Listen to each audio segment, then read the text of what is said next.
We have seen multiple strange rise and fall in the GPS data for the area of the Svartsengi volcanic system in the Reykjanes Peninsula of Iceland. This is the Svartsengi itself. You can see that the disruption is there.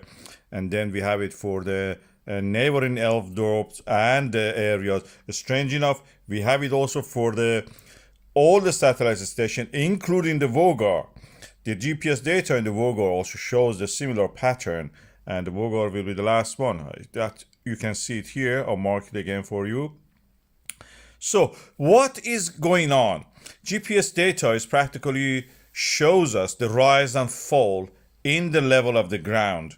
We measure it by measuring the distance, the travel of the light to the satellite and coming back. So, if you send a wave, electromagnetic radiation, light is one of them, to the satellite and receive it, we can actually measure the distance. Distance in this area means the distance from the stations that we have in the Grindavik Rift Valley. This is the name I have given to this region, where is bounded by the fault lines. This is where the extension is happening, and we have the extension, and that creates the voids, cracks in the ground, fractures, and these fractures practically are the places that the magma rises to fill up and eventually erupt. In this case, it can be that we have extension and the magma is rising, but is stopping at a certain level, is not erupting, creating the bulge. We are seeing multiple bulges, as you can see here. In this cartoon I've shown, we have many volcanic systems in that area. Elfdorf Svartsengi is one of them, and the rise and fall of them is very interesting in that sense.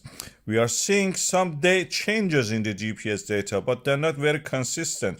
So one day is very quiet, the other day is not. So it can be related to this rise and fall that we are seeing in the GPS data. GPS data probably is showing us, telling us what's going on.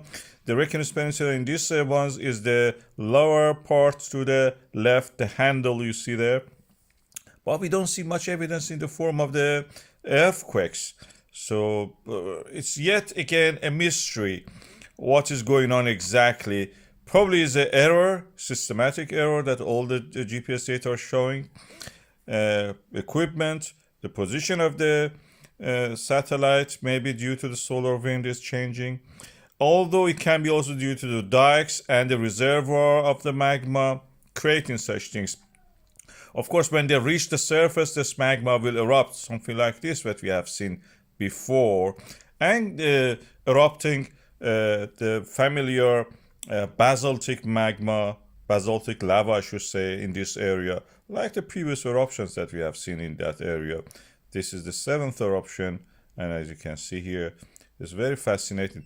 The seventh or the one of the before ones, I think that was an April or March eruption. Anyway, as usual, this will lead to something familiar to us. But whether this pattern of the GPS data shows the real movement of the magma within the earth crust in the lithosphere or not, we don't know. We know that in the Baltic Sea, we have some severe GPS data. GPS, of course, is the system used by the Americans, satellites in orbit. China uses the Beidou, and Russia uses the Vega. And anyway, all the GPS data, practically, if you share it with them or have contract with them, they will be used. We don't see much activity in this form of the solar storms, although there were some solar flares, but it takes several days to reach the Earth. So it's yet a mystery why this rise and fall in the GPS data.